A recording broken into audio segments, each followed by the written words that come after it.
What is a missing value? Well, in simple terms, missing value is a situation where the value is not known for one or more features for one or more observations. In a real-world situation, it is a very common scenario.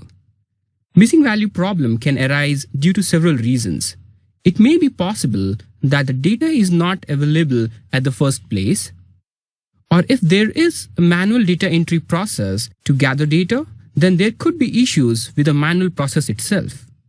Or if the data is getting logged using some automated device or equipment, then equipment error may also result into missing values. But why do you bother if you have missing values?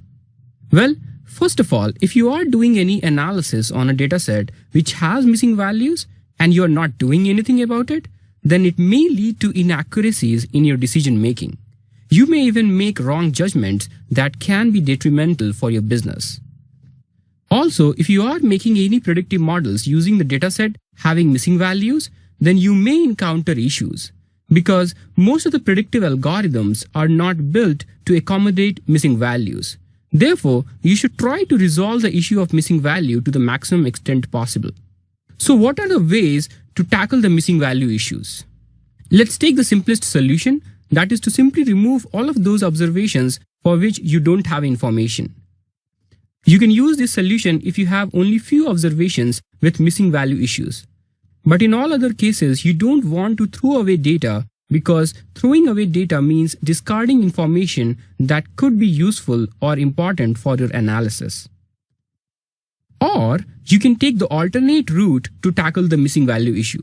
That is obviously much harder. This path is known as imputation. Imputation is nothing but replacing a missing value with some plausible value. So with the help of imputation, you will have more data to perform the analysis and build models because you are not discarding observations anymore. But how do you perform missing value imputation? Let's look at some of the commonly used techniques in the next clip. One of the most common technique for missing value imputation is the mean imputation. So in simple terms, for mean imputation, you replace the missing value for a certain feature by its mean value. Let's take our passengers example once again to understand this concept. So suppose you have 10 passengers but you have age values for only 9 passengers. Then one very simple way to impute the missing value is to first calculate the mean of all available passenger age values, which in this case is 10, and then you replace the missing value with the mean value of 10. As you can see, this is a very straightforward process. But if you recall from previous modules, mean is not a very reliable figure because it can easily be affected by extreme values. So instead of mean imputation, we can use median imputation because median is less impacted by the presence of extreme values. So in the median imputation, instead of mean, we use the median value to replace the missing value. So if you want to be on the safe side, you should go for median imputation. In this particular passengers example, median is also 10. So we will use 10 as the replacement of the missing value.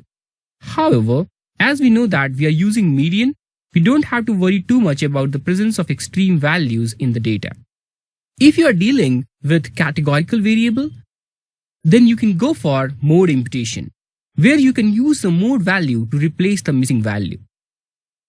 Taking the passenger example once again, suppose you have the problem where one of the passengers' class information is missing.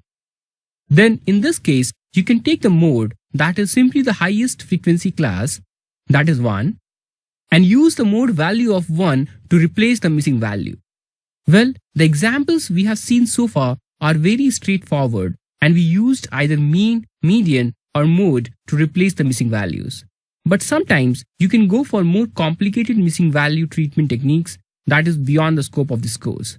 However, just to give you an idea, there is one approach known as forward or backward fill that is normally used if you have some time series or sequential data. So for forward fill, you take previous available values to replace the next missing value, and for backward fill, you do it other way around. You use next available value to replace previous missing value.